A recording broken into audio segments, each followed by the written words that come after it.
नमस्कार, प्रणाम, अभिनंदन, स्वागत। दोस्तों, मैं आपकी अपनी सखी उर्मिल सखी हाजिर हूँ लेकर कार्यक्रम, आपका पसंदीदा कार्यक्रम दस्तक दिल की बात कलम से।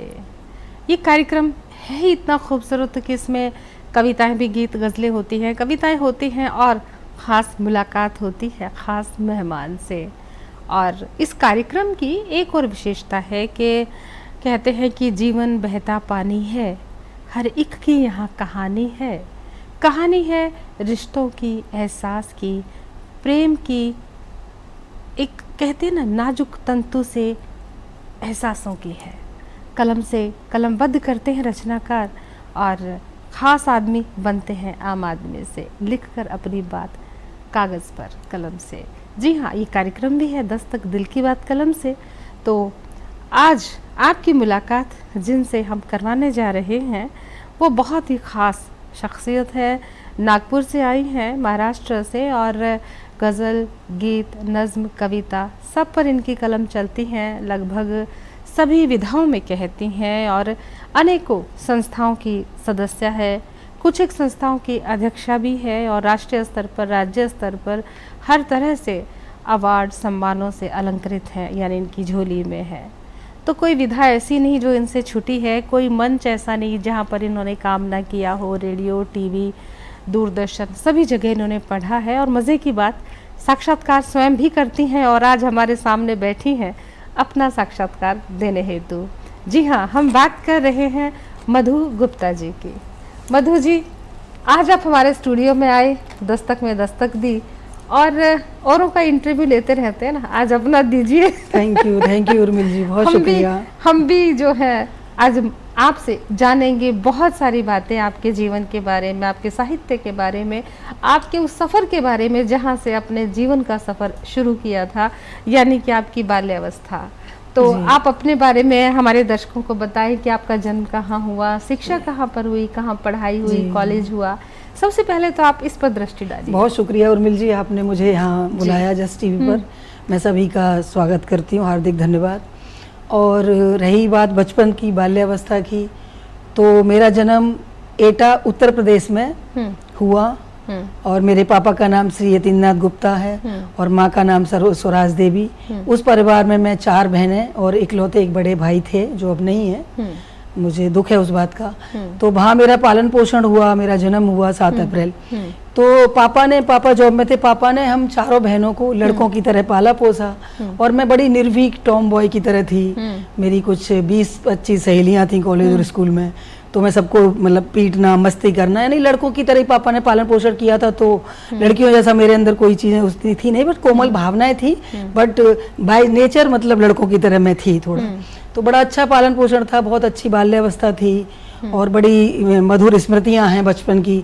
माँ ने बड़े स्नेह और प्यार से, जैसे सबकी माएँ पालती हैं, पाला।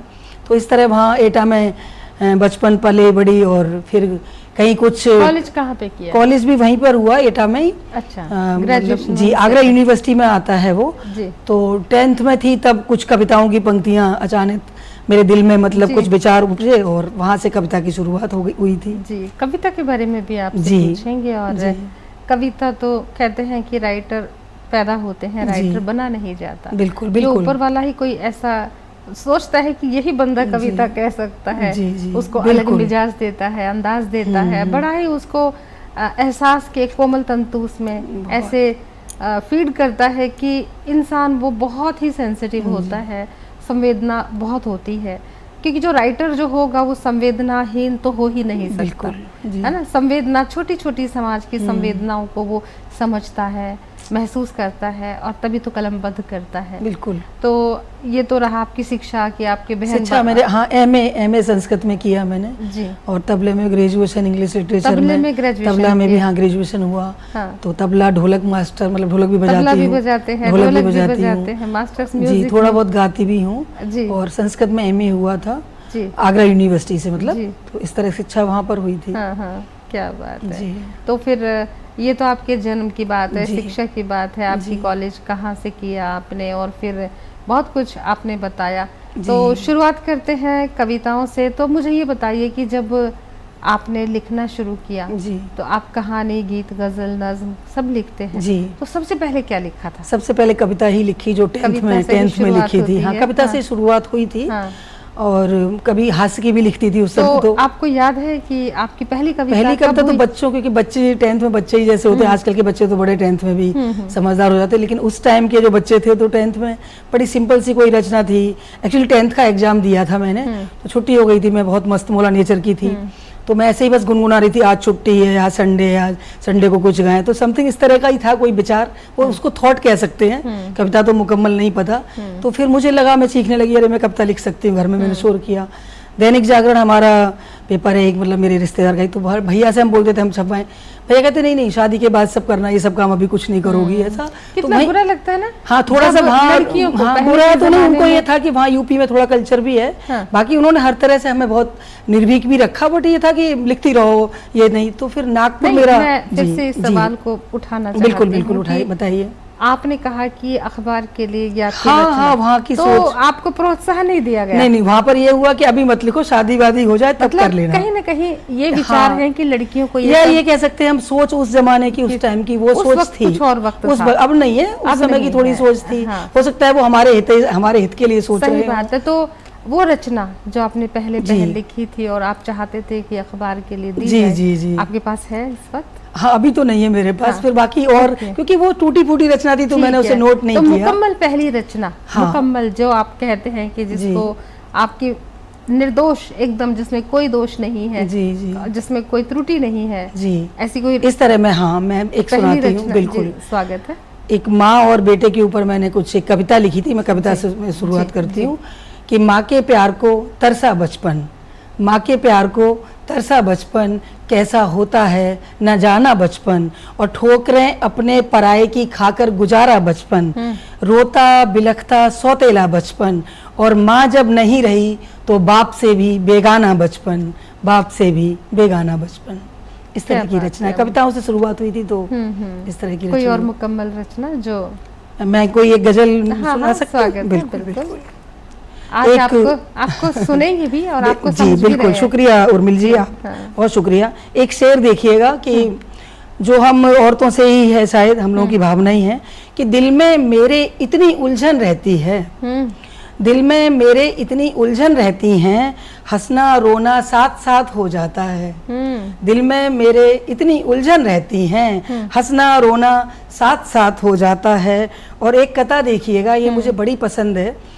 हम महिलाएं तो इसका मतलब ये नहीं है कि हम में दोष नहीं होते, हम में भी दोष सभी में होते हैं, हर व्यक्ति में होते हैं। तो उसी के ऊपर कुछ एक कथा हुई थी जो मुझे बेहद पसंद है कि उसे घर टूट कर हमने कभी चाहा नहीं होता, उसे घर टूट कर हमने कभी चाहा नहीं होता, हमारी जिंदगी के साथ यूं धोखा नहीं होता।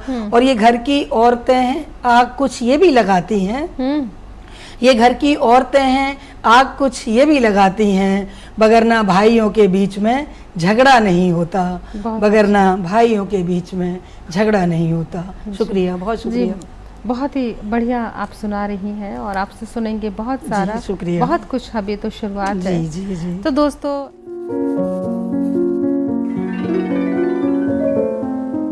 जैसे कि मैंने बताया कि आज हमारी मेहमान है नागपुर महाराष्ट्र से मधु गुप्ता जी। मधु जी कहानी लिखते हैं, गीत लिखते हैं, गज़ल लिखती हैं, नज्म कहती हैं और बहुत कुछ कहती हैं। ये उनसे सुनेंगे क्योंकि आज उनकी ना सिर्फ रचनाओं को सुन रहे हैं हम उनके जीवन को भी। तो मधु जी, बहुत अच्छा लग रहा है आपसे बात करना। और शुक्रिया। मधु जी, एक बात मैं आपसे पूछना चाहती हूँ। आप नज्म कहती हैं, गज़ल, गीत, कविता, तो ये तमाम विधाओं में से आपकी पसंदीदा विधा क्या है? जी उर्मिल जी, मेरी पसंदीदा विधा गजल है। ओके जी, गजल ही कहती हाँ, हैं। गजल में मेरा मन बड़ा रमता है। मुझे जी। या ये कह सकते गजल को ओढ़ते बिछाते वाली बात है, है। तो सोते जागते गजल ही गुनगुनाती हूँ। गजल को ओढ़ती इवन हूँ, नींद बिछाती में भी कुछ अगर शेर हो जाते हैं, हाँ, हाँ। मतलब थोड़ी नींद कम हो, उसमें भी कुछ शेर हो जाते हैं तो तुरंत लिखती हूँ। मतलब गजल जी। में बहुत अच्छा लगता है कहना। जी, बाकी सभी विधाओं से प्रेम है, बट गजल में ओके। थोड़ा ज्यादा। आप कहानी भी लिखते हैं? कहानी भी लिखती हूँ। तो कहानियों की विषय वस्तु क्या है आपकी? कहानियों की अमूमन विषय वस्तु तो हम महिलाएं हैं, हाँ। तो महिलाओं की पीड़ा ज़्यादा अपने आप ही उसमें उकेरी गई है, बट मैं समाज के विभिन्न पहलुओं पर, कुछ गरीब तबकों पर भी मैंने कुछ कहानियाँ लिखी हैं। जैसे हमारे यहाँ कुछ सर्वेंट्स रूम बने हुए थे तो उनकी पीड़ा देखी है, कुछ वहाँ पर और गरीब लोग थे उनकी पीड़ा, तो इस तरह की चीज़ें भी हुई। बट अमूमन कुछ कहानियाँ महिलाओं के ऊपर हैं, जो जिस ज़माने से हम आते हैं, जो जहाँ हमारा जन्म हुआ, या उस समय कुछ कुरीतियाँ थी दहेज प्रथा की। मेरी कुछ फ्रेंड्स थी, उनकी जज से शादी हुई थी, तो कुछ चीज़ें बहुत बुरी बुरी मैंने देखी थी, तो उन पहलुओं को भी लेते हुए मैंने कुछ महिलाओं की पीड़ा कि किस तरह महिलाओं के ऊपर अब तो खैर कुछ स्थितियाँ समरी हैं, बट बहुत ज़्यादा अभी भी नहीं है, तो कुछ महिलाओं की पीड़ा के ऊपर कहानियाँ काफ़ी हुई हैं, काफ़ी लिखी गई हैं। जी जी जी। और तो बात गज़ल की है, क्योंकि गज़ल आपकी पसंदीदा विधा है, तो फिर से आपको कहते हैं कुछ सुनाइए। चलिए, शुक्रिया उर्मिल जी। तरन्नुम में भी कहती हैं? हाँ, तरन्नुम में कभी कभी। तो एक तरन्नुम में सुना दीजिए। एक तरन्नुम में मैं पढ़ देती हूँ जी। बिल्कुल, तरन्नुम में बहुत कम पढ़ती हूँ, बट आपकी मतलब आज्ञा है, अनुरोध है, तो मैं आज्ञा नहीं अनुरोध, आपके अनुरोध पर पढ़ती हूँ जी। मैं पढ़ती हूँ, कोशिश करती हूँ। देखिए जी। आपकी मेहरबानी नहीं चाहिए, आपकी मेहरबानी नहीं चाहिए, मुझको मौसम ये धानी नहीं चाहिए, आपकी मेहरबानी नहीं चाहिए, मुझको मौसम ये धानी नहीं चाहिए, आपकी मेहरबानी। आप भी मेरी तरह ही चाहा करें, आप ही मेरे जैसा ही चाहा करें, प्यार में बेईमानी नहीं चाहिए, क्या बात है। आपकी मेहरबानी नहीं चाहिए, मुझको मौसम ये धानी नहीं चाहिए, आपकी मेहरबानी। जान भी चाहे ले लीजिए प्यार से, जान भी चाहे ले लीजिए प्यार से, पर कोई बदगुमानी नहीं चाहिए, आपकी मेहरबानी नहीं चाहिए, मुझको मौसम ये धानी नहीं चाहिए, आपकी मेहरबानी। शुक्रिया उर्मिल जी। जो भी कहना है सीधी कहें बात को, जो भी कहना है सीधी कहें बात को, मुझको किस्सा कहानी नहीं चाहिए, आपकी मेहरबानी नहीं चाहिए, मुझको मौसम ये धानी नहीं चाहिए, आपकी मेहरबानी। और मक्ता देखिए, जो मधु का नहीं वो किसी का नहीं, जो मधु का नहीं वो किसी का नहीं, जो मधु का नहीं वो किसी का नहीं, क्या तुम्हें जिंदगानी नहीं चाहिए, आपकी मेहरबानी नहीं चाहिए, मुझको मौसम ये धानी नहीं चाहिए। क्या बात है। देखो, इससे एक बात तो स्पष्ट होती है कि राइटर सीधे सीधे दिल की बात कहता है, बिना लग लपेट के। बिल्कुल, सच में, सच में। ओके, खुद के साथ धोखा नहीं चाहिए, क्योंकि वो खुद बिल्कुल हाँ पाक साफ होता है और उसको वफा करता है, तो वफा की ही उम्मीद होती है सामने से, है ना। बहुत अच्छी बात कह रही हैं, बहुत बिल्कुल। और कुछ और नज़्म की तरफ लौटते हैं। जी जी, शुक्रिया। मैं एक बड़ी पसंदीदा गजलों में से है मेरी ये भी। जी जी। ये थोड़ा सा समाज के ऊपर कुछ इसमें शेर हुए हैं, बड़े प्यारे से मैं पेश करती हूँ, सुनिएगा।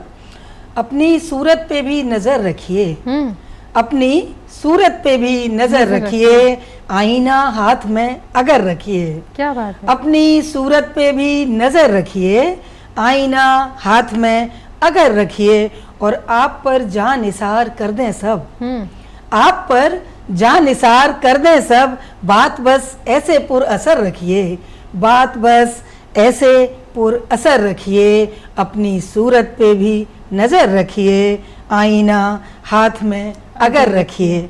और एक शेर देखिएगा, एक ना एक दिन ये काम आएगा, एक ना एक दिन ये काम आएगा, हाथ में अपने कुछ हुनर रखिए, हाथ में अपने कुछ हुनर रखिए, अपनी सूरत पे भी नजर रखिए, आईना हाथ में अगर रखिए। और एक शेर देखिएगा इसमें, गजल में बड़ा प्यारा सा लगता है मुझे, प्यार कोई हंसी या खेल नहीं, प्यार कोई हंसी या खेल नहीं, आप पत्थर सा फिर जिगर रखिए, आप पत्थर सा फिर जिगर रखिए, अपनी सूरत पे भी नजर रखिए, आईना हाथ में अगर रखिए। और एक शेर और देख लीजिएगा, छाँव इनकी बड़ी ही शीतल है, छाँव इनकी बड़ी ही शीतल है, घर में बूढ़ा भी एक सजर रखिए, घर में बूढ़ा भी एक सजर रखिए, अपनी सूरत पे भी नजर रखिए,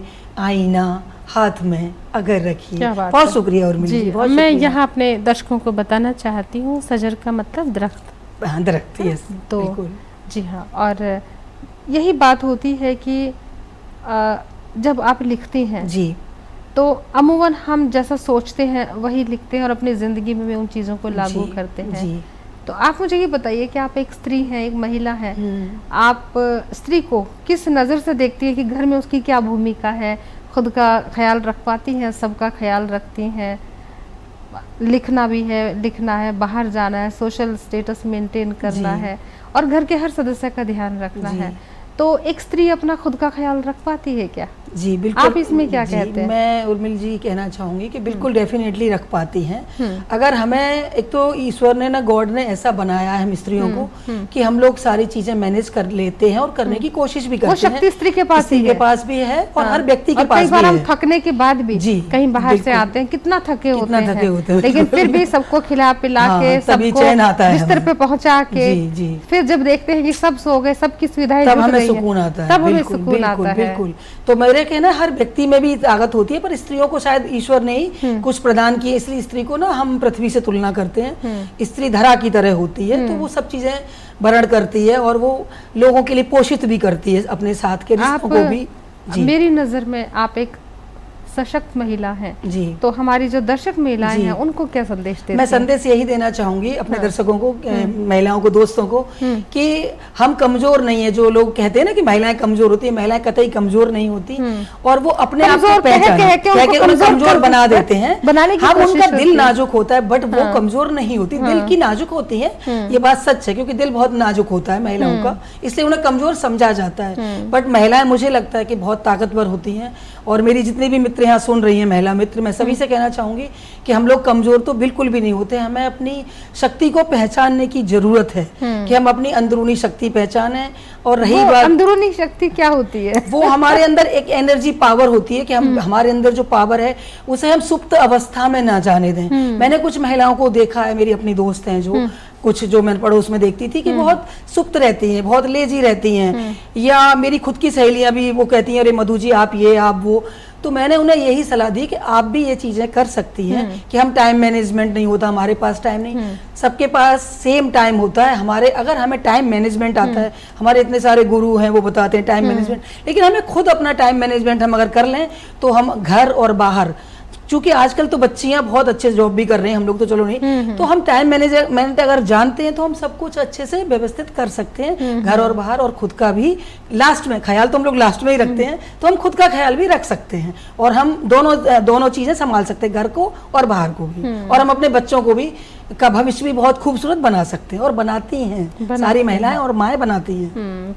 तपस्या बहुत है जी, लेकिन तपस्या का फल भी मिलता है जब बच्चे काबिल होते हैं। आप जी हाँ, आपसे और बहुत कुछ जानेंगे हम, बहुत कुछ आपसे अभी जानना बाकी है।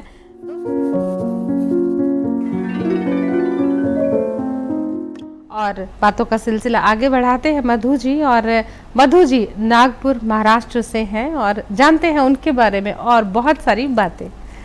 मधु जी, आप नागपुर से हैं जी। और आज आप चंडीगढ़ में हैं। हाँ जी। और जब हमने आपको मंचों पर सुना, पिछले दिनों एक कार्यक्रम में देखा और हमने आपको निमंत्रण दिया और हमारे कहने से आपने आग्रह स्वीकार कर लिया और मुशायरा भी आपने एक अटेंड किया था, पिछले दिनों हमने आयोजित किया। और आप ये बताइए, अपने परिवार की तरफ लौटते हैं, आपके परिवार में और कौन कौन है? जी, मेरे परिवार में मेरे पतिदेव हैं जी। पति है और देव भी है। पतिदेव। अच्छा, पत्नी देवी कोई नहीं कहता। पतिदेव हैं जो। आप सहमत हैं पति देव और पत्नी के आगे देवी नहीं लगाते? नहीं, लेकिन पहले नाम के पीछे देवी लगाते थे। अब लोग नहीं लगा रहे हैं, अब सरनेम लगा देते हैं। जबकि पहले जैसे सुनीता देवी, अनीता देवी, वो अच्छा था, लगता था। हम लोगों ने खुद देवी हटा दिया। मैंने अच्छा, और हम इल्जाम लगाते हैं पुरुषों पर कि भाई वो तो पति देव है ना, लेकिन वो भी अपनी पत्नियों के पीछे देवी लगवाते थे। अब आज की देवियां खुद ही नहीं देवी बन रही, तो क्या करें? थोड़ा अलग रहना चाहती है ना, अलग रहना चाहती हैं। आजकल तो सरनेम भी नहीं लगा रहे कई लोग, सच में नहीं लगाती हैं अभी। और तो परिवार के बारे में, पतिदेव हैं। हाँ, एक्चुअली आगरा उत्तर प्रदेश से मेरा सफर नागपुर तक। अच्छा। नागपुर में जॉब था हस्बैंड का। अच्छा, रेलवे में? जी, रेलवे में ऑफिसर हैं वो। हाँ। तो मिस्टर ए के गुप्ता नाम है उनका और 2 मेरे बच्चे हैं। हाँ। एक बेटा है और एक बेटी है, बस हम 4 लोग हैं अभी। बाकी ससुराल के लोग दिल्ली वगैरह में सब बस गए हैं। ओके। और बच्चे क्या कर रहे हैं? बेटा बड़ा है, शुभम नाम है उसका, वो डिलोइट में मैनेजर है जी। डिलोइट एक मल्टीनेशनल कंपनी है जी। और बेटी डॉक्टर है और आर्मी में मेजर है, अभी यहीं चंडीगढ़ में पोस्टेड है। इसीलिए आप यहाँ पर जी जी जी, मैं इसलिए अभी यहाँ पर हूँ। इन दिनों चंडीगढ़ की आबो हवा में घूम रही हूँ और आप सब लोगों से मिल रही हूँ। क्या बात है। देखिए ना, बेटी डॉक्टर है और बेटी यहाँ पर पोस्टेड है, तो आप उनसे मिलने आए और आपका दायरा बना, आप साहित्यिक सम्मेलनों में मिले और आज आप हमारे साथ जी हैं। जी। तो ये आपका बड़प्पन है कि आपने मुझे यहाँ इनवाइट किया और जस्ट टीवी में बहुत शुक्रिया। हम जो क्या है ना कि हम लोग हीरे को खोज लेते हैं। हमें दिख जाता है हीरा कौन सा है और हम अपने जस्ट टीवी के प्रांगण में एक से बढ़कर एक हीरा ढूंढ कर लाते हैं। नहीं, ये आपकी पारखी नजर है। जी, तो पारखी नजर हमारी तो है ही, और आपसे और भी हम जो है विनती करते हैं कि कुछ और सुनाइए। जी जी जी, बिल्कुल। ये हम आज आपका पूरा फायदा उठाएंगे। अरे शुक्रिया, मुझे भी खुशी होगी उर्मिल जी। ये गजल कुछ महिलाओं के ही, कुछ शेर महिलाओं के ऊपर हुए थे, इस तरह की एक गजल है, तो आप सुनिएगा कि ये जमी आसमान रहने दो, ये जमी आसमान रहने दो, सर मेरे साएबान रहने दो, ये जमी आसमान रहने दो, सर मेरे साएबान रहने दो। और कौन जीता है कौन मरता है, कौन जीता है कौन मरता है, आप खाली बयान रहने दो, आप खाली बयान रहने दो, ये जमी आसमान रहने दो, सर मेरे साएबान रहने दो। और एक शेर और देखिएगा कि जिंदगी के उदास रास्ते में, जिंदगी के उदास रास्ते में प्यार का कुछ गुमान रहने दो, जिंदगी के उदास रास्ते में प्यार का कुछ गुमान रहने दो, ये जमी आसमान रहने दो, सर मेरे साएबान रहने दो। और हम भी हंसकर गुजार लें इसको, हम भी हंसकर गुजार लें इसको, मेरे हिस्से की जान रहने दो। क्या बात, मेरे हिस्से की जान रहने दो। शुक्रिया उर्मिल जी। मेरे हिस्से की जान रहने दो, ये जमी आसमान रहने दो, सर मेरे साएबान रहने दो। और बेटियों से ही घर में रौनक है, बेटियों से ही घर में रौनक है, खुशबुओं का मकान रहने दो। क्या बात है, खुशबुओं का मकान रहने दो, बेटियों से ही घर में रौनक है, बेटियों से ही घर में रौनक है, खुशबुओं का मकान रहने दो, ये जमी आसमान रहने दो, सर मेरे साएबान रहने दो। और ये तो बस्ती है सिर्फ सच्चों की, ये तो बस्ती है सिर्फ सच्चों की, अब मधु का बयान रहने दो, अब मधु का बयान रहने दो, ये जमी आसमान। ये बस्ती सच्चों की है। हाँ, यस यस, बिल्कुल सच्चों की ये है। जो मक्ता है आपका कहीं और जा रहा है। हाँ, ये तो बस्ती है सिर्फ सच्चों की। हाँ, तो मधु का बयान रहने अब मधु का बयान रहने दो, तो मधु नहीं बोलेगी, मधु झूठी है, झूठी है। हाँ, ये तो बस्ती है सिर्फ सच्चों की, अब मधु का मधु सच्चों के बीच में क्या बोले, सच्चे यानी झूठे। ये व्यंग में है कि ये तो बस्ती है सिर्फ सच्चों की, अब मधु का बयान रहने दो, ये जमी आसमान रहने दो, सर मेरे साएबान रहने दो। क्या बहुत बात शुक्रिया है। उर्मिल जी, जी। बहुत शुक्रिया। और आने वाले समय में आपकी और पुस्तकें, जी कौन कौन सी पुस्तकें हाँ, और आ एक तो रही हैं? कहानियों की तो तैयार है, एक किताब जो आपकी गजलों की है उसका क्या नाम एक कविताओं की यथार्थ का धरातल यथार्थ हाँ, का समय धरातल। प्रकाशन से आई थी। जी। जी उर्मी जी, मुझे लगता है 10 साल पहले आई थी वो, अच्छा। और बड़ा अच्छा विमोचन हुआ था उसका नागपुर में। बनवारीलाल पुरोहित जी हमारे नागपुर के मतलब हितवाद के मालिक हैं, अच्छा। और भवंस के ट्रस्टी हैं, और आजकल वो चंडीगढ़ में राज्यपाल हो चंडीगढ़ के गए। राज्यपाल। यस, तो हमारे बड़े अच्छे मतलब मेरे चाचा जी हैं वो, अच्छा। उनके हाथों लॉन्च हुई थी, बहुत बड़ा अधिवेशन हुआ हमारा। उसके बाद एक एल्बम आई थी उर्मिल जी, मैं बताती चलूँ आपको, तो वो राजकुमार बड़जात्या जी ने मुंबई में लॉन्च हुई। और अभी मेरी एक कहानियों की किताब आने वाली है, और ऑटोबायोग्राफी, अगर आपकी शुभकामनाएं रही तो उसको मैं जल्द से जल्द लाने की कोशिश में हूँ। वो मतलब आदि हो चुकी है, बस कुछ करंट का उसमें मेरा जुड़ना है, तो उसके लिए मैं तन्मयता से जुटी हूँ कि वो पहले आ जाए, कहानी और मतलब ऑटोबायोग्राफी आई, और उसके बाद गजल की मैं रेडी तो करूँगी। जो आपकी ऑटोबायोग्राफी आएगी, जी। जाहिर सी बात है अच्छा किया आपने अब तक नहीं लिखी, क्योंकि इस मुलाकात के बाद हमारा भी कहीं यस, जिक्र हाँ, होगा। मैंने भाई बताया जी, बिल्कुल उर्मिल जी, बिल्कुल सच में, वो ईश्वर की सब पहले से सारा फिक्स होता है एक्चुअली, सब फिक्स है ये कि उर्मिल जी मिलेंगी तब ऑटोबायोग्राफी लिखी जाएगी, यानी कंप्लीट होगी। जी। तो आप दुआ करिए, और हमारे दर्शक, जी, हमारी दुआएं, हमारे बहुत शुक्रिया, हमारे जो मेहमान होते हैं उनके साथ तो है ही, हमारे दर्शकों के साथ भी हमारी दुआएं होती हैं, हमारा प्यार है, और हम तो हैं ही आपके लिए हाजिर, आपके होस्ट एंड दोस्त हैं। और तो बढ़ते हैं आगे सवालों की तरफ, तो कुछ और हो जाए। जी उर्मिल जी, बिल्कुल, क्योंकि हम इतना फायदा उठा लेंगे, जो जितना भी आपके हाथ में है वो तो सुनकर जी। ही शुक्रिया उर्मिल जी, बहुत शुक्रिया, बहुत शुक्रिया, आपने मुझे यहाँ बुलाया, और जस्ट टीवी के सभी दर्शकों का मैं फिर से अभिवादन करती हूँ। और एक गजल देखिएगा कि दरिया होकर प्यासा है, दरिया होकर प्यासा है, सहरा सहरा फिरता है, दरिया होकर प्यासा है, सहरा सहरा फिरता है, और प्यार में डूबा है शायद, प्यार में डूबा है शायद, रात गए तक जगता है, प्यार में डूबा है शायद, रात गए तक जगता है, सहरा सहरा फिरता है, दरिया होकर प्यासा है, सहरा सहरा फिरता है, सब कहने की हैं बातें, सब कहने की हैं बातें, कौन किसी का होता है, सब कहने की हैं बातें, कौन किसी का होता है, सहरा सहरा फिरता है, दरिया होकर प्यासा है, सहरा सहरा फिरता है। और एक शेर और देखिए, प्यार में ठोकर खाई जब, प्यार में ठोकर खाई जब, सोच समझकर चलता है, प्यार में ठोकर खाई जब, सोच समझकर चलता है, फिर भी सोच समझ के नहीं चलता कोई।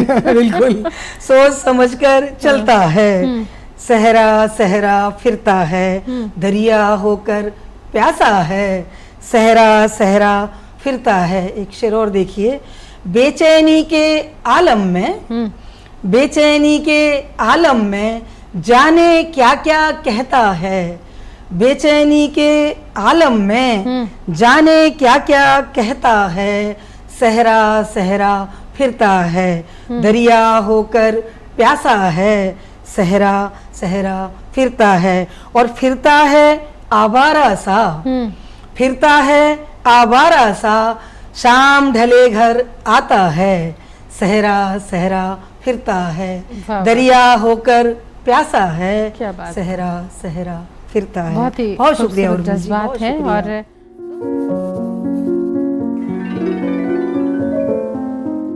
मधु जी, हम राइटर हैं, मैं खुद भी राइटर हूँ, जी बिल्कुल, आप भी राइटर हैं, और महिला जब लेखिका होती है तो काफ़ी चीज़ें होती हैं, जैसे कि मुश्किलात का भी सामना करना पड़ता है कई बार, कि कई बार हमें बोल्ड चीज़ें भी लिखनी पड़ती हैं, जैसे हम खुद कहानीकार हैं, तो समाज में जो कुछ हो रहा है, जिस तरीके से हो रहा है, हमें ऐसा का ऐसा भी दिखाना होता है, अपने उपमा अलंकार भी हमें यूज़ करने होते हैं। तो कई बार ये आपको भी कोई सलाह देता है कि ये मत लिखो, इस तरह से मत लिखो, है ना? तो कितने स्पष्ट कर पाती हैं अपनी बात को, अपने सीन को कहानी के, और क्या भूमिका रहती है परिवार की आपके लेखन में? कोई रोका टोकी है या प्रोत्साहन है? आपके जीवन में किस तरह का है जी। क्योंकि ये सिर्फ मधु नहीं बोल रही है, बिल्कुल। मधु के माध्यम से एक स्त्री बोल रही है, और ना जाने समाज में कितनी स्त्रियों का एहसास आपके शब्दों में है। Yes, I know. एक्चुअली क्या है कि मैं पत्रकारिता भी करती हूँ, और मैं काफ़ी मैगजीन और निर्भीक तौर पर भी, मतलब मैं स्वतंत्र तौर पर लिखती हूँ पत्रकारिता। तो मैंने कुछ आर्टिकल बीच में, मैं नाम नहीं लूँगी, एक नेताजी के ऊपर मैंने बहुत, उन्होंने घोटाला हुआ था, तो मैंने पूरा आर्टिकल, एक ज़रूरी बात मैगजीन आती है हमारे पटना से, उसकी मैं महाराष्ट्र की वो रही थी बहुत साल, अभी बंद हो गई फिलहाल, फिर शुरू होगी। तो उसमें मैंने मतलब उनके ऊपर पूरा 4-5 पेज का आर्टिकल लिखा और उन्होंने ज़रूरी बात में छापा। तो मेरे बेटे ने, जो कि अच्छा बड़ा ही है, तो उसने पढ़ लिया था, तो बोला मम्मा आप ये क्यों लिख रही हो, आप क्यों पंगे ले रही हो, आप क्या करने वाली हो, मुझे डर लग रहा है। तो मैंने कहा तुम डरते रहो, मैं नहीं डरती, मैं जो अपना काम कर रही हूँ वो करूँगी। और मैंने लिखा और वो छपा। तो मैं इस चीज़ में तो कंप्रोमाइज़ नहीं करती, ना ही मैं डरती हूँ। और ये बहुत अच्छी बात है कि उन्होंने उसे पब्लिश भी किया। इसी तरह मैंने एक न्यूज़पेपर में भी काम किया, वहाँ उन लोगों ने, वो छोटा सा एक चैनल था, तो ये 15 साल पहले की बात है, उन्होंने मुझे जॉब दिया था। मैंने एक शौकिया तौर पर उसे शुरू किया था कि मैं करूँगी और अपने मज़े के लिए और सच लिखूँगी। बट उन्होंने मुझे कहा, 2 दिन मैं गई थी केवल, ये वाकया मैं आपको बता रही हूँ। तो उन्होंने कहा कि आप ना जो हम कहेंगे वो लिखेंगी। मैंने कहा वो मैं बिल्कुल नहीं लिखूंगी। तो मैंने वो जॉब 3-4 दिन के अंदर छोड़ दी। देखिए ये एक सच्चे राइटर की निशानी है। मैं नहीं लिखूंगी, मुझे अजीब अजीब सा होने लगा मन में। दरबारी काम नहीं होगा। मैं नहीं करूंगी, मैंने छोड़ दिया। एक तो ये पहलू था, और मैंने नहीं लिखी कोई, मैं स्वतंत्र रूप में लिखती हूँ, जिस तरह मैं इंटरव्यू लेती हूँ सभी के, काफ़ी फिल्म स्टार के इंटरव्यू। रही बात घर में, कि घर में कितना सहयोग मिलता है, घर में मुझे लगता है हमारे भारत देश में अब तक हम भले कितने भी एजुकेटेड हो गए, सभी परिवार ज़्यादातर एजुकेटेड हैं, हम एजुकेटेड परिवार की ही बात करें जहाँ से हम सब आते हैं, जिस तमके से, तो मुझे नहीं लगता कि स्त्रियों के लिए अभी तक ये है कि हाँ जाओ, हम आपके लिए बिल्कुल बैठे हैं रेडी कि हम सब कुछ देख लेंगे और आप जाकर अपना बाहर का अपना काम संभालिए या अपने फील्ड को अच्छे से देखिए। ऐसा मुझे नहीं लगता कि ज्यादातर घरों में होता होगा। हाँ, जिनके घरों में होता है वो बहुत सुखी और लकी महिलाएं हैं। हाँ। मैं उनके लिए ब्लेसिंग और देती हूँ। हाँ। और थाली में उन्हें अगर चीजें मिलती है अच्छी बात है। बट मेरा अपना ये रहा कि मैं बड़ी निर्भीक नेचर है मेरा, तो मुझे सहयोग अप्रत्यक्ष रूप में तो मिला है घर में हस्बैंड से, पर ऐसा नहीं है कि बहुत ज्यादा कि आप जाइए करिए। उन्होंने कभी मुझे रोका टोकी कभी नहीं करी। वो खुश भी होते हैं बहुत, जब तो एक्चुअली खुश इसलिए भी होते हैं जब पेपर में न्यूज वगैरह आती है तो होटल मतलब ऑफिस में उनके दोस्त जब कहते हैं कि भाभी जी की फोटो तो छपी है तो उसी दिन पार्टी हो जाती है। सोचिए। अच्छा। एक ये तो चीज वहां पर है, पर घर के अंदर उतना नहीं है कि हम फ्लेक्सिबल घर में नहीं होते उतना जितना हम वहाँ पार्टी देने में होते हैं कि अरे आपकी मिसेज की फोटो छपी है या आर्टिकल आए हैं कुछ जो भी तो वहाँ एक छोटी सी पार्टी हो जाती है, गुप्ता जी से ले ली जाती है पार्टी, वो एक अलग चीज है। बट घर में मुझे लगता है या तो मोर्चा हमें दिया गया तो। एक मिनट, मुझे एक बात का जवाब दिए, जो पार्टी दी जाती है ये वो अपनी पार्टी खुद करते होंगे? हाँ, वो आपस में ऐसे ही ले लेते हैं एक छोटी सी पार्टी कि भाभी जी का फोटो छपा है तो पार्टी दे दो। तो वो एक अलग पहलू है। वो भी आपस में ही कर लेते हैं। यस, वो भाई सेलिब्रेट कर लेते हैं। आप उस पार्टी का हिस्सा नहीं होते, तो वो अपनी पार्टी करने के लिए आपके आर्टिकल का उसको आप किसी चीज में समझ सकते हैं, किसी दूसरे फ्रेम में भी जा सकती है बात कि वो खुश हैं, ऐसा कह सकते हैं, वो बहुत खुश हैं वहाँ। बट घर में चीजें हैं कि घर में तो हमने मोर्चा संभाला हुआ है ना सारा, तो अंडरस्टूड रहता है सबको कि भाई माँ या पत्नी चीजें देखेगी। और मैं खुशी खुशी देखती भी हूँ। एक्चुअली मैं थोड़ी सी चीजों में घर में घरेलू कामों में भी मैं बड़ा, मेरी सहेलियां मुझे रोबोट कहती हैं, मेरा नाम रोबोट है। तो चुटकी बजी तो काम करती हूँ, तो अपना सारा मैनेज भी कर लेती हूँ, इस तरह हो जाता है। तो बच्चे भी खुश रहते हैं। हाँ, बच्चों का ये रहता है कि बच्चे बहुत गर्व महसूस करते हैं। इवन हस्बैंड भी, मुझे लगता है पति वगैरह बोलते नहीं है पर गर्व तो वो भी महसूस करते हैं। मुझे ऐसा लगता है, जो सत्यता है जो मैंने अब तक देखी है, वो लोग बोलेंगे नहीं पर खुश तो होते हैं, क्योंकि भाई उनकी पत्नी है तो उन्हें खुशी तो डेफिनेटली होती होगी, बट शायद वो अपने पुरुष होने की वजह से उतना कह नहीं पाते। उनका प्यार दिल में दफन रह जाता है। मैं सारे पुरुषों के लिए बोल रही हूँ कि वो बोलने पर उन्हें बोलना चाहिए। आप बोलेंगे तो खुशी होगी स्त्रियों को। पर बच्चे मेरे दोनों शुभम और श्रेया बहुत खुश होते हैं, हर चीज में बहुत गर्व महसूस करते हैं। मैंने भी बहुत अचीव नहीं किया है, थोड़ा जितना भी किया है, पर बच्चे मेरे मेंटली तौर से, मानसिक तौर से मेरे साथ जुड़े रहते हैं और बहुत कहते हैं, मोटिवेशन करते हैं कि मम्मा आप ये करो वो करो, तो सबका साथ मिलता है। दूसरे कि आप इतना लिखती हैं जी, समय निकालती हैं, मंचों पर पढ़ती हैं, मुशायरे अटेंड करती हैं, और इसके अलावा आप खुद एक आयोजक भी हैं जी, है ना, और 1-2 संस्थाओं की अध्यक्षा भी हैं और बहुत सारी संस्थाओं की आप सदस्य हैं। तो हर चीज़ को बराबर वक्त देना, घर को, परिवार को, संस्थाओं को, है ना, तो कितने आयाम है एक महिला के काम करने के, उसके जीवन में हर तरह से सफल होती है, और लेकिन उसके बावजूद लिखने का जो समय है वो आप किस वक्त लिखते हैं? जी उर्मिल जी, ऐसा है, हम महिलाओं के साथ जो ईश्वर ने बड़ी गॉड जो गिफ्ट दिया है ना, गॉड गिफ्ट हमें, वो बहुत कारगर होता है, कारगर है हमारे लिए, कि हम लोग ना सारी चीज़ों को मैनेज करते हुए, विभिन्न सोपानों पर चढ़ते हुए हम अपने लिए थोड़ा सा, चाहे हम आधा घंटा निकाल ही लेते हैं। जो लिखने की प्रक्रिया है वो बड़े शांत वातावरण, वैसे तो शेर क्या होता है, कभी कभी कार में भी होते हैं, बाइक पर भी होते हैं, तो उसी समय तुरंत मुझे उतारने पड़ते हैं। अब तो मोबाइल है, तो पहले तो मोबाइल हाथ में नहीं होते थे, तो वो एक अलग प्रक्रिया है। बट ज़्यादातर अमूनन मैं रात में जब सब सो जाते हैं, सारी दुनिया सो जाती है, तब शायर और कभी जागते हैं, शायद ये सच बात है, तब मैं अमूनन गजलें और शेर, हाँ, रात में ही लिखना हो पाता है। और वो एक सुकून का माहौल भी होता है, कोई शोर नहीं, ड्रॉप साइलेंस होती है उसमें, अपने आप कुछ अच्छी रचनाएं और ऊपर से कुछ सूक्ष्म विचार होते हैं। यस, और संवेदना के साथ मुखरित होते हैं, वो वाइब्रेशन भी ईश्वर भी उस समय हमें भेजते हैं, और हमारा माइंड और थॉट सारा मिक्स होता है शायद, तो उस समय कुछ अच्छी कृति हो जाती है। बाकी शोरगुल में होते हैं, बट उससे हम शायद उतना सेटिस्फाई मैं नहीं हो पाती। और लिखने के बाद कैसा महसूस होता है जब कोई अच्छी चीज लिख जाती है? हाँ, बहुत खुशी होती है, सारा दिन खुश रहते हैं। हाँ, उस दिन बहुत खुशी होती है। हाँ, उस दिन मैं बेटी से शेयर करती हूँ कि आज मेरी एक गजल हो गई। हाँ, हम लोग गजल होना बोलते, लिखना नहीं बोलते, गजल हो गई, तो अच्छा मम्मा, तो मतलब उन्हें लगता कि गजल क्या उतनी बड़ी चीज है, पर हमें लगता है आप कहते हैं रात को हुई है। हाँ, आज एक गजल हो गई, क्योंकि कुछ नया होता है, तो सच में हर लेखक को, हर राइटर को, मैं तो बहुत छोटी हूँ, बट सभी को बहुत खुशी होती है, अलग ही एनर्जी होती है, बहुत खुशी होती है कि आज कुछ नया हुआ। और साहित्यकार हो, रचनाकार हो, और किसी दिन रचना होती है तो उसके लिए खास दिन होता है, बिल्कुल, और याद भी रहता है कि ये रचना कब हुई। जी, और तो आते हैं छोटी सी रचना की ओर, जाते जाते आपसे एक रचना भी सुन लेते हैं। जी हाँ, तो मैं एक आपकी फरमाइश पर और दर्शकों के लिए एक बहुत अच्छी सी गजल जो मेरे दिल के करीब है जी, उसे पेश कर रही हूँ। सुना है कि वो मुख्तसर बोलते हैं, सुना है कि वो मुख्तसर बोलते हैं, सो हम भी बहुत सोचकर बोलते हैं, सो हम भी बहुत सोचकर बोलते हैं, और दुखाते रहे हैं जो औरों के दिल को, दुखाते रहे हैं जो औरों के दिल को, उन्हें लोग अब मोतबर बोलते हैं, उन्हें लोग अब मोतबर बोलते हैं, सुना है कि वो मुख्तसर बोलते हैं, सो हम भी बहुत सोचकर बोलते हैं। मधु जी, आप सोचकर बोलते हैं, तभी तो हम आपको बुलाते हैं स्टूडियो में, और देखिए ना, हमारे एक आग्रह पर आप आई हैं, दिल की बातें साझा करी आपने, और इतनी सारी प्यारी प्यारी गजलें सुनाई, दिल के जज्बात साझे किए, जीवन के अनुभव साझे किए, अपने शिक्षा दीक्षा, अपने जीवन काल के बारे में बताया, और आप इतनी दूर से, नागपुर से आई है, आई तो चंडी मंदिर है, लेकिन हमारे लिए भेजी गई है, हम तो ये कहते हैं। और मैं और हमारे जस्ट टीवी की ओर से मैं आपका दिल से धन्यवाद मैं आप सभी की बहुत बहुत आभारी हूँ, मतलब उर्मिल जी आपने मुझे बुलाया, और जस्ट टीवी की पूरी टीम को मैं शुक्रिया अदा करती हूँ। और आप औरों के इंटरव्यू लेती हैं, आज हमने आपका इंटरव्यू किया है जी। शुक्रिया, शुक्रिया। तो दोस्तों, आज दस्तक दिल की बात कलम से कार्यक्रम में आपकी मुलाकात हुई है मधु गुप्ता जी से, और आपने जाना उनके जीवन के बारे में, बहुत कुछ छुआ अनछुए, सारे पक्ष पहलू आपके समक्ष हुए, गज़लें सुनी, और ज़िंदगी के सारे अनुभव साझे हुए, और ये सिलसिला यूं ही जारी रहेगा। मैं फिर लेकर आऊँगी एक और नया मेहमान, ताकि मुझे मालूम है आपको दिल से कार्यक्रम बहुत पसंद है।